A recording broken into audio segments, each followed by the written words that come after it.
स्वामी समर्थ. तर ह्या ताई आहेत बरं का. ताईचा एक अनुभव आहे आणि ताई सर्वांसोबत शेअर करणार आहे. तर ताईचं नाव पण विचारूया आणि ताईचा अनुभव काय आहे ते तुम्ही सर्वांनी नक्की ऐका. नमस्कार. श्री स्वामी थोडंसं समर्थ. मोठ्याने सांगा. श्री स्वामी समर्थ. पुढे पुढे. माझं नाव दीपिका प्रशांत मोडवे. मी निगडीला राहते. माझं 2024ला 30 तारखेला 30 डिसेंबरला माझे पैसे गेले होते 80,000. ते फ्रॉड कॉल येतो ना त्याच्यामध्ये माझ्याकडनं गेले. मग मी स्वतःहून गुगल पे केले ते. म्हणजे माझ्या मिस्टरांचं नाव सांगितलं आणि ते फसवलं मला आणि 80,000 गेले माझे. मग मी रडत होते. त्याच्यानंतर माझं 16 सोमवारचं उद्यापन होतं. ते उद्यापन केलं आणि मी यांचं पहिल्यापासून रील्स बघत होते. ते माझं मन आपोआप तिकडे आधीपासूनच वळत होतं. मग नंतर मी 10 फेब्रुवारीला इथं आले तेव्हा हे नवीनच तुमचं चालू होतं. मग मी आले आणि मी रडत होते. त्यावेळेस ताई नेमक्या भेटल्या. मग एक मुलगी होती, बहुतेक हीच होती वाटतं. ती म्हटली की व्हिडिओ, मग रडत होती. म्हटलं नका करू व्हिडिओ माझा.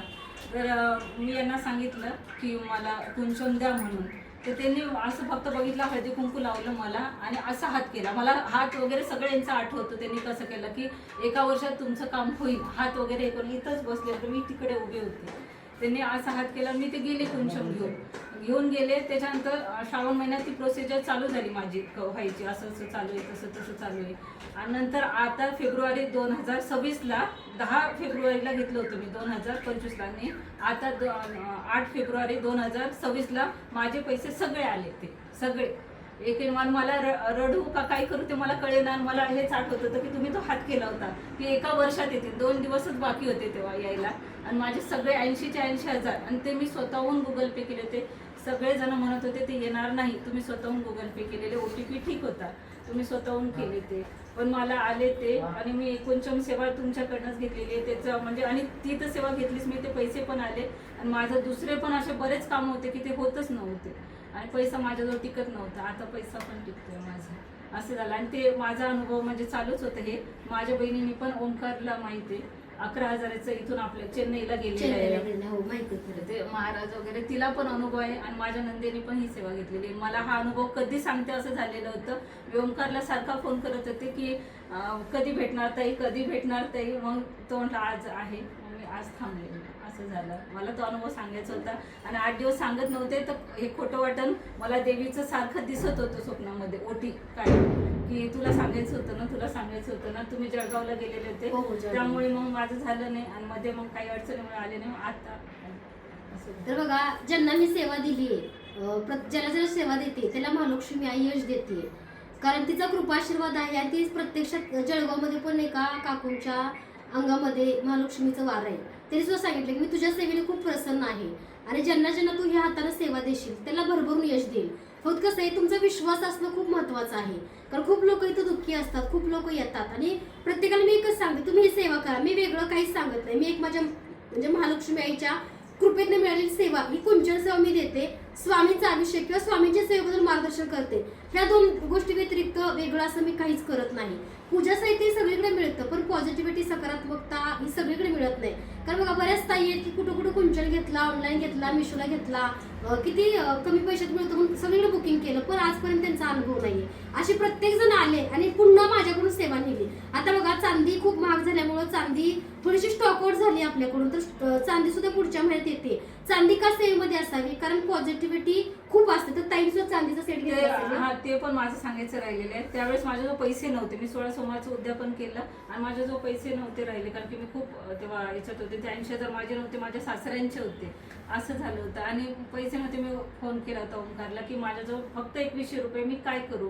तर तो म्हटलं तुम्ही या ताई, मी सगळं ऍडजस्ट करून देतो. तेवढ्या याच्यातच ऍडजस्ट करून दिलं. मी वरती काहीच नाही घेतलं.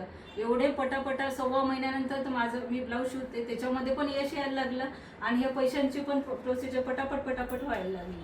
म्हणजे तेवढ्या पैशात सगळं काही ऍडजस्ट करून दिलं ताईंनी.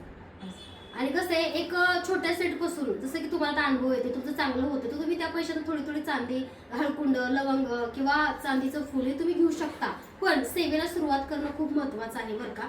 चांदी काय करते, तुमच्या घरातली पॉझिटिव्हिटी वाढवते, नकारात्मकता दूर करते. आणि बघा, आजकाल ओरिजिनल नॅचरल आपल्याला हवा किंवा ऑक्सिजन काहीच मिळत नाही, तर चांदीमुळे तो घरामध्ये तयार होतो. त्यामुळे बघा, चांदी का लागते? कारण चांदीमुळं देवाच्या असे नाही पण इतर भरपूर वस्तूचे चांगले रिझल्ट तुम्हाला बघायला मिळतात. आता बघा प्रत्येक ताईला मी सांगते, जसं की माझ्याकडून कुंचन सेवा नेली, आता ह्या कशा इथं आल्या अनुभव सांगा प्रामाणिकपणे.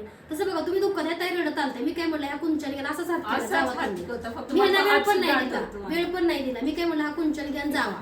पण काही काही लोक काय करतात, इतके प्रश्न असतात त्यांचे की त्यांना कधीच अनुभव काय येत नाही, कारण मनामध्ये निगेटिव्हिटी आहे. ह्यांनी मला प्रश्न पण नाही विचारला, रडत आलत्या. मी घेतला कुंचन, त्याला हळदी कुंकू लावलं, कारण ऑलरेडी सिद्ध केलेला असतो, आणि दिला आणि जा म्हणून सांगितलं त्यांना, होतंय काम. शेवटी विश्वास महत्वाचा आहे. तर ते एका वर्षाच्या आत का काम झालं, कारण त्यांनी विश्वास ठेवला. आणि विश्वासापेक्षा पण तुम्ही कोणत्या बघा बऱ्याच ताई येतात. आता एक अनुभव आहे, त्या बहुतेक पोलीस होत्या, खूप दुःखात होत्या, आमच्या शॉपला आल्या आणि काहीतरी त्यांच्या संग पण असंच फ्रॉड झाला, काहीतरी त्यांची जमीन कोणतं नाव करून घेतली होती. मी त्यांना विचारले की ताई पैसा तुमचा कसा आहे काय आहे, तर त्यांनी मला काहीच नाही सांगितलं. शेवटी कसं असतं माहितीये का, खूप पोलीस वर्ग, वकील वर्ग, डॉक्टर वर्ग आमच्याकडे येतात, सेवा घेतात. शेवटी तुमचं कर्म खूप महत्वाचं आहे. त्यांनी मला काहीच नाही सांगितलं. ठीक आहे म्हणलं, मला काही सांगू नका तुम्ही, कसा पैसा आहे किंवा कशी प्रॉपर्टी आहे, ही सेवा घ्या, जा तुम्ही करा आणि तुमच्या सेवेचं फळ तुम्हीच मिळवा, मी ह्यात काहीच नाही करू शकत, फक्त तुम्ही मनोभावी सेवा करा. त्या पोलीस ताईनं चुकता 3 महिने मनोभावी सेवा केली. त्यांची जी जमीन गेली होती ती स्वतः त्यांना परत मिळाली आणि तिने कुंचन सेवेमध्ये सोडली, नॉनव्हेज खायला चालू केलं. आणि परत कोर्टात जाऊन ते, म्हणजे जो माणूस म्हटला की मी तुम्हाला देतो, पैसे पण अर्धे दिले, पण ते काम पुढे कोर्टात जाऊन थांबलं. का थांबलं, त्यांनी सेवा सोडून दिली. ते म्हणजे माझं काम झालं, मी कशाला सेवा करू. पण असं नसते, आम्ही विकतो म्हणून घ्या असं मी कधीच सांगत नाही. मी एकच सांगते की तुम्हाला ही आयुष्यभर सेवा करायची, जोपर्यंत तुमचा श्वास आहे. कारण बघा महालक्ष्मीशी मी आतून बोलते, तिचं माझं असं बॉन्डिंग आहे. मी आईला म्हणते आई फुलं दे, आई गजरा दे, ती का देते, ती प्रसन्न आहे मला, कारण मी इथून बोलते तिच्याशी. का मी असं म्हणते आज मला फ्लॅट झालाय, माझं घर झालंय, माझ्या गाडी आहे, माझी गाडी आहे, माझं घर आहे, माझं सगळं, सगळी सुख आहेत मॅडम, सगळं वैभव आहे, मी सेवा सोडू शकत नाही. पण तिला माझ्या सेवेची गोडी निर्माण झाली ना, मग काहीतरी मिळावं म्हणून का सेवा करायची. त्यामुळे मी प्रत्येकाला एकच सांगते, तुम्ही सेवा करताय तर ती आयुष्यभर किंवा जोपर्यंत तुमचा प्राण आहे, श्वासाश्वास आहे, तोपर्यंत करा, नाही तर त्या सेवेच्या तुम्ही नादी लागू नका. एक तर देवाला प्रसन्न कसं असतं, एक सेवा असते पूर्वज परंपरा म्हणून, फक्त देवांना पाणी टाकलं, गंध लावला, फुलं वाहिली की देवाला ठेवून दिले, ही फक्त पूर्वजांची परंपरा जपणं, ह्याला पूजा म्हणतात. आणि प्रसन्न करणारी पूजा कशी, देवाला अभिषेक करणं, देवाला मानसर्ग वस्त्र घालणं, देवाला प्रेमाने गंध लावणं, देवाची नजर काढणं, देवाशी बोलणं किंवा देवाला प्रसन्न करणं, नैवेद्य दाखवणं, ही सेवा देवाला प्रसन्न करणारी. तर बघा, तुम्हाला जर पूर्व परंपरा जपायची असेल तर फक्त एवढी सेवा करा, सगळ्या देवाला अभिषेक घाला, गंध लावा, फुल व्हा, असेल काहीतरी नैवेद्य दाखवा, नसेल तर खडीसाखर ठेवा, संपला, ही सेवा संपली तुमची. पण देवाला प्रसन्न करायचं असेल तर जसं आपण छोट्या बाळाची, जिवंत माणसाची काळजी घेतो का नाही, तशी सेवा देवाची करायला लागते. भगवंत तुम्हाला कधीच काही कमी पडू देत नाही, असा माझा अनुभव आहे आजपर्यंतचा. तर बघा, बऱ्याच जण विचार तुम्हाला वारं येतं का ताई महालक्ष्मीचं. आता मला वारं येतं की नाही मी तुम्हाला सांगणं का गरजेचं आहे सांगा बरं. म्हणजे आज मी काहीच करत आहे तरी लोक बघा, म्हणजे आमच्या घरात काय उंदीर शिरलाय, उपाय सांगा, आमच्या घरात मांजर येते, उपाय सांगा. म्हणजे त्या प्रश्नाला काही हात आणि पायच नाहीये. मग जर असं कळलं तर लोक मग विनाकारण त्रास द्यायला सुरुवात करतात. आमचं बघा, पत्रिका बघा, पंचांग बघा. पण मी एकच सांगते, पत्रिका पंचांग काहीच बघायची गरज नाही, कर्म चांगला ठेवा. तुमची पत्रिका सुद्धा बदलण्याचं सामर्थ्य स्वामी माऊली माझ्या कोल्हापूर महालक्ष्मी आईमध्ये आहे. कारण 7वी असतापासून तिची सेवा करते आणि ती प्रसन्न असल्यामुळे बघा, ज्यांना ह्या हाताने सेवा दिली, दिवसभर कुंकवात तर हळदीत बोटं असतात, त्यांना अनुभव आलाय आणि आलाय की नाही. आणि ज्यांना अनुभव आलाय जसं ताईने शेअर केला, तुम्ही सुद्धा कमेंट करा, तुम्ही सुद्धा तुमचा चांगला अनुभव सांगायला स्वामी मूर्ती आठला नक्की या. कारण ह्यांच्या अनुभवामुळे अनेक हजार ताई सेवेमध्ये येतात आणि ही पुण्याची सेवा ह्यांना लागते. कारण ह्यांचा व्हिडिओ बघून किंवा ह्यांचा अनुभव बघून बरेच जण सेवा करतात. मी जेव्हा ही सेवा करायला लागली ना, तेव्हा माझ्या बहिणीला मी म्हटलं नाही कर वगैरे, ती आपोआप म्हटली मला पण घे ना ते. आणि तिनं मग इथून पंचम महाराज, महादेवाची पिंड ते सगळं घेतलं. आणि तिच्या मिस्टरांवर काहीतरी असं होतं चालू, ते पंचम पूजा राहिली बाजू, फक्त गेलेच तिच्या इथं, ते त्यांच्या बाजूने लागलं. आणि माझ्या नंदेनी पण घेतली आता सेवा, म्हणजे त्यांना थोडेच दिवस झाले पण त्यांनी पण घेतली. मी त्यांना म्हटलं नाही, आपोआप घ्यायला लागली.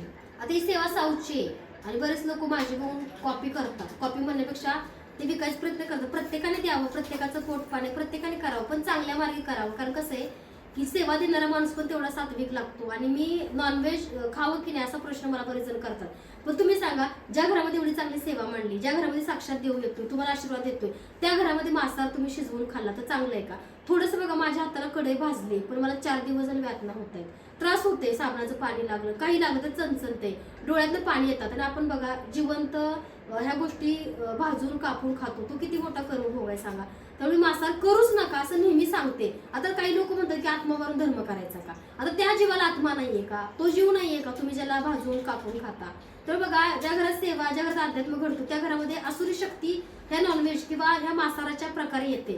तर शक्यतो बघा, आणि सुटतं असं काही नाही. जर मनोभावे देवाच्या पाशी तुम्ही गेला तर ऑटोमॅटिक त्या गोष्टी तुमच्या मनातून उतरून जातात. तर बघा, ही सात्विकता महत्वाची आहे. तुम्ही ज्याला सेवा देताय, आता बघा मी ह्या ताईने हळदी कुंकू लावून फक्त जा कुंचन घेऊन, माझी एनर्जी त्यातून सप्लाय तुम्हाला होत असते. आणि ओटी का बरं सांगते, कारण ओटी भरणं गरजेचं आहे. महालक्ष्मी खूप काही दिले. आता ओटीसाठी साड्या मी आपल्याकडे का आणल्या, कारण बऱ्याच ताईंचं किंवा एक मत असेल, ताई सेवा तुमच्याकडून घेतली ना, मग तुम्ही लक्ष्मीच्या साक्षीने आम्हाला साडी आणि ओटी द्या, मग आम्ही कुंचन सेवा केल्यावरती ती ओटी महालक्ष्मी आईची भरतो. आणि आईने एवढं भरभरून दिलंय. आणि जे आहे ते हे निसर्गातलीच गोष्टी आहेत ना. कुठली गोष्ट माणूस स्वतः बनवू शकतो का सांगा बरं? निसर्गच मदत करतो. साडी मी स्वतः बनवते का? नाही, हे निसर्गातच उत्पत्ती आहे. स्वामींच्या मूर्त्या मी बनवतो का? नाही, निसर्गाचीच उत्पत्ती आहे. म्हणजे ज्या निसर्गाने ब्रह्मांडाने सगळं दिलंय त्याच्याच वस्तू त्यालाच अर्पण करायची. त्यात वेगळं काय आहे सांगा बरं? तुम्ही जेवढं द्याल तेवढं देव तुम्हाला परत देतो. आता बरेच जण म्हणतात देवा सेवा करायला कशाला पाहिजे गजरा, कशाला पाहिजे लिपस्टिक, कशाला चांगली साडी पाहिजे का? देवी तर साज शृंगार करत नाही का? ओटी बरे बांगडी लागते, गजरा लागतो, आपण मेहंदीचा कोण ठेवतो, सिंदूर ठेवतो, नेलपेंट ठेवतो त्या ओटीमध्ये का? देवी सुद्धा साज शृंगार करतात ना. आणि घरात लक्ष्मी जशी तशी घरामध्ये लक्ष्मी येते. तर घरात लक्ष्मीनी सेवा करताना छान राहा, घर स्वच्छ ठेवा. शुक्रवारच्या दिवशी एखादी लेडीज आपल्या घरी आली, खूप काही नाही झालं तर खरा नारळाने तिची ओटी भरा, एखादं फळ तिला द्या. आता मी काल शुक्रवारच्या दिवशी एका सुवासिनीची ओटी भरली. आणि सुवासिनीच असं नाही बरं का, एखाद्यांना मिस्टर नाहीये, आता विधवा शब्द खूप चुकीचा आहे. ती जरी बाई तुमच्या घरात आली तरी सुद्धा तिला हळदी कुंकू 100% लावायचं. का सांगते?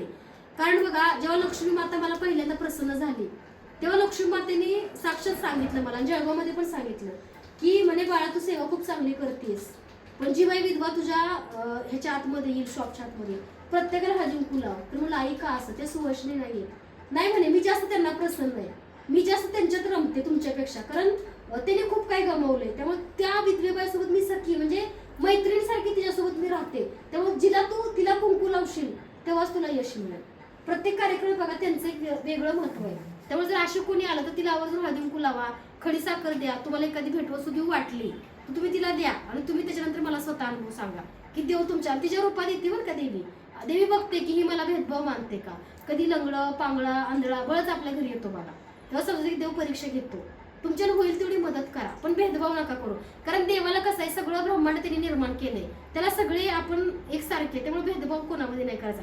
माझ्या शॉपमध्ये बघा परवा एक जण आलते, मी त्याला हळदी कुंकू लावायला गेले तर ते मागून म्हणले ताई तिला लावू नका, ती अशी. म्हटलं मला काहीच प्रॉब्लेम, मी स्वामींसमोर लक्ष्मीसमोर सगळं हळदी कुंकू लावते, माझं काही वाईट झालंय का? शेवटी तो कर्म बघतो, जो गेलाय त्याचं आयुष्य तेवढंच असतं. पण त्या बाईने का नाही जगायचं, तिने का नाही कुंकू लावायचं, तिने का नाही साज शृंगार करायचा, तिने कसं जगायचं सांगा? आणि तिने एवढं सगळं गमवले, मग तिलाही जगण्याचा अधिकार आहे की नाही? तर बघा, चांगले कर्म करा, चांगले राहा. तुमच्यासोबत साक्षात महालक्ष्मी आई असते, कृपा करते. आणि आवर्जून कृपा करून ज्यांनी कुंचन सेवा माझ्याकडे घेतली त्या प्रत्येक ताईंनी एका शुक्रवारी महालक्ष्मी आईची ओटी भरा, तांदळाच्या खिरीचा नैवेद्य बनवा, आणि जी तुमच्या घरी सुवासिनी येईल तिला गजरा द्या. ती अगदी ओटी जर तुम्ही भरली तिला दिली तरी चालते, किंवा तुम्ही स्वतः जर ती साडी घातली तरी चालते. आणि मी कल्याणमध्ये येते, कल्याण करानो, तुम्हाला जे जे हवं ते अगोदरच बुकिंग करा. कारण बघा, बुकिंग शिवाय तुम्हाला एंट्री का मिळत नाहीचं कारण मी सांगते. मी मागच्या वेळी बघा असाच एक इव्हेंट होता, तेव्हा मी काहीतरी पहिला होता, तेव्हा खूप लोकांनी गर्दी केली विनाकारण, म्हणजे पुरुष लोक वगैरे, काही घेणारे नाही, मार्गदर्शन त्यांना गरज नाही, फक्त कसं आहे टाइमपास म्हणून. असं नाही चालणार, प्रत्येक हॉलचं एक लिमिटेशन असतं. तर बघा, ज्यांना जे जे हवं, पूजा साहित्य असेल, कुंचन सेवा असेल, स्वामींची मूर्ती असेल, ती बुकिंग करा. कल्याणमध्ये तुम्हाला 1 मार्चला हे सगळं मिळणार आणि मार्गदर्शन सुद्धा मिळणार. तर ह्या ताईंचा तुम्ही अनुभव ऐकला तर ह्या ताई तुमच्यासाठी एक प्रेरणास्थान ठरतील, कारण त्यांचा अनुभव बघून अजून बरेच लोक, जवळपास बघा 85,000 घरात कुंचन सेवा या वर्षभरात पोहोचली. ही काही छोटी गोष्ट नाहीये. पूजा साहित्य कुठेही मिळतं, पण सकारात्मकता, पॉझिटिव्हिटी आणि तुमचं चांगलं कुठं होतंय हे तुम्हाला सुद्धा कळणं गरजेचं आहे. मी देव नाहीये, मी मार्गदर्शन करते, जसं इथून मला येतं तसं मी तुम्हाला सांगते. पण तुमची सुद्धा त्याच्यामध्ये सेवा किंवा तुमची पॉझिटिव्हिटी, तुमचं सातत्य खूप महत्त्वाचं आहे. आणि चांगलं कर्म करा, अन्नदान करा, गरजू लोकांना मदत करा आणि भेदभाव करू नका. मी एवढंच सांगेन. धन्यवाद. श्री स्वामी समर्थ.